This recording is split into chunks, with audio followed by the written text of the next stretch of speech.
अस्सलाम वालेकुम। वीडियो को लाइक करें, हमारे चैनल को सब्सक्राइब करें और पास वाले बेल आइकॉन को दबा दें, जिससे आपको हमारी आने वाली हर न्यू वीडियो की नोटिफिकेशंस मिलती रहे।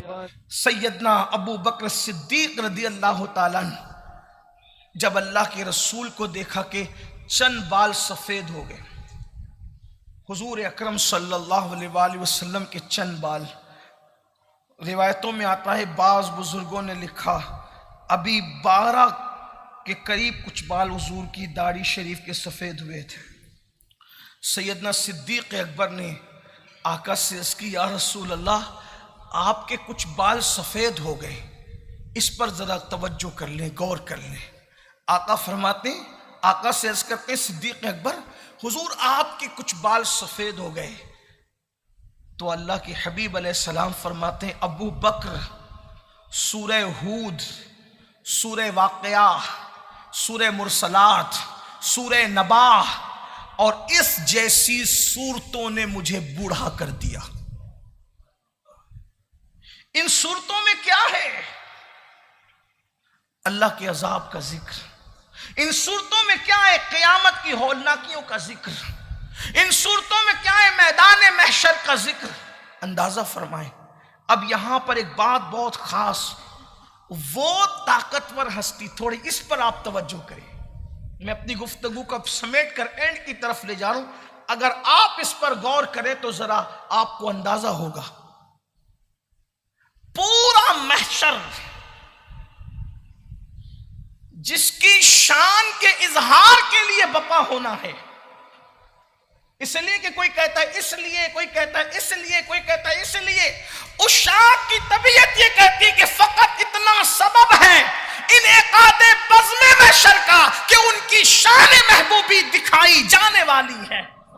तुम्हारा नाम मुसीबत में जब लिया होगा, हमारा बिगड़ा हुआ काम बन गया होगा, गुनाहगार पे जब लुत्फ आपका होगा, किया बगैर किया, बेकिया किया होगा।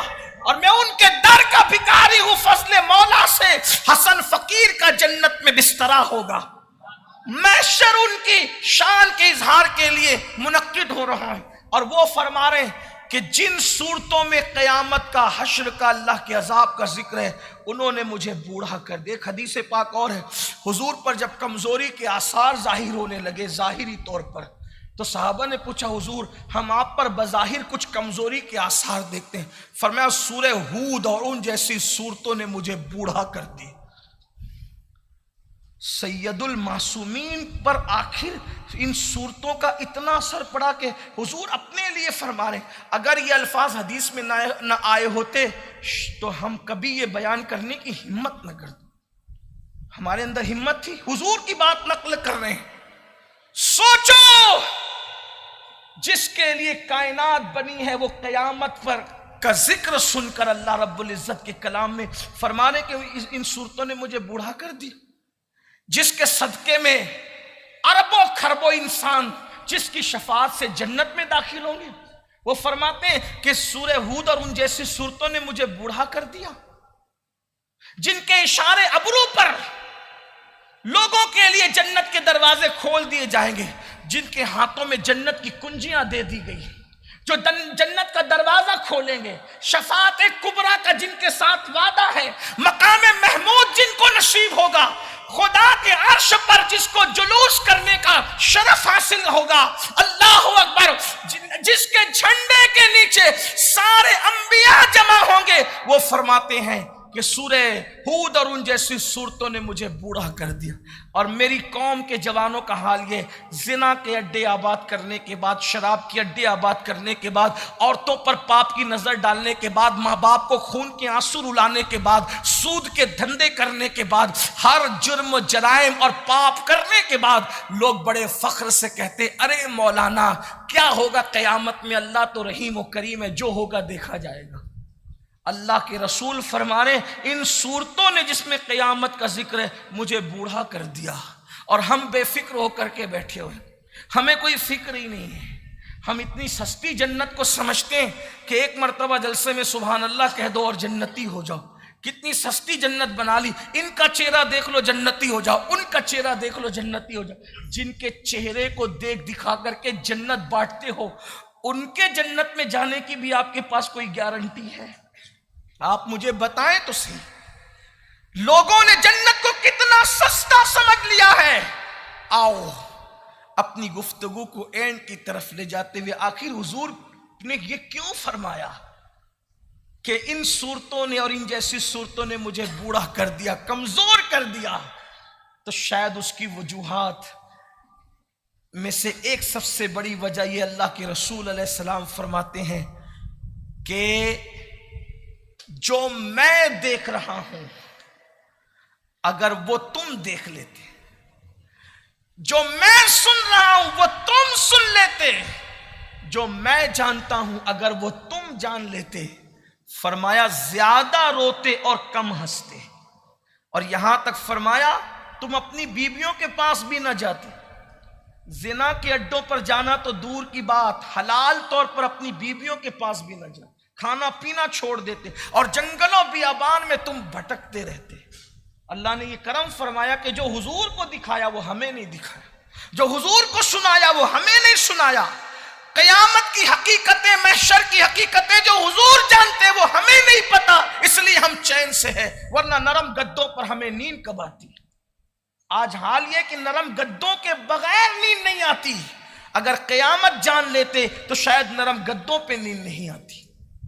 آج اچھا پیٹ بھر کے کھائے بغیر نیند نہیں آتی، اگر قیامت کی حقیقت جان لیتے تو شاید ہمیں کھا کر کے نیند نہ آتی، ہم کھا کر بھی تڑپتے رہتے۔ کس بلا کی میں سے ہے سرشار ہم، میرے امام کیا چوٹ کرتے ہوئے اپنی قوم کو کہتے ہیں، کس بلا کی میں سے ہے سرشار ہم، دن ڈھلا ہوتے نہیں ہوشیار ہم، اور کہتے ہیں اپنی ستاری کا یا رب واسطہ، ہو نہ رسوا برسرے بازار ہم۔ یہاں بیٹھے کچھ لوگ سوچ رہے ہوں گے نہیں ہم تو 5 وقت کی نماز پڑھتے ہیں، ماشاءاللہ تہجد بھی پڑھتے ہیں، داڑھی بھی رکھتے ہیں، ہم تو بالکل یقینی جنتی ہے۔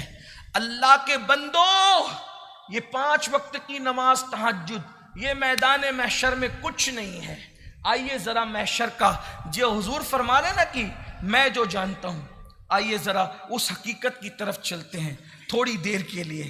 ایک مرتبہ سیدنا کعب احبار، یہ جلیل القدر تابعی ہے، اور ان کی خصوصیت یہ ہے کہ یہ توریت، انجیل اور سابقہ آسمانی کتابوں کے بڑے جید عالم تھے۔ امیر المومنین، غیظ المنافقین، امام المجاہدین، جانشین رسول سیدنا عمر ابن خطاب رضی اللہ تعالیٰ عنہ ایک مرتبہ حضرت کعب سے کہتے ہیں، اے کعب ذرا مجھے ایسی بات تم سنا دو کہ میرے دل میں اللہ کا خوف مزید بڑھے۔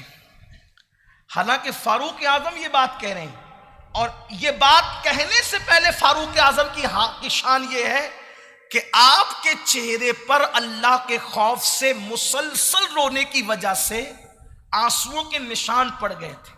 جیسے پانی بہنے سے کیسے نشان پڑ جاتا ہے، ویسے حضرت فاروق اعظم کے چہرے پر آنسوؤں کے نشان تھے، گال پر۔ کچھ لوگوں کو یہ مبالغہ لگتا ہوگا نا، لیکن یہ حقیقت ہے۔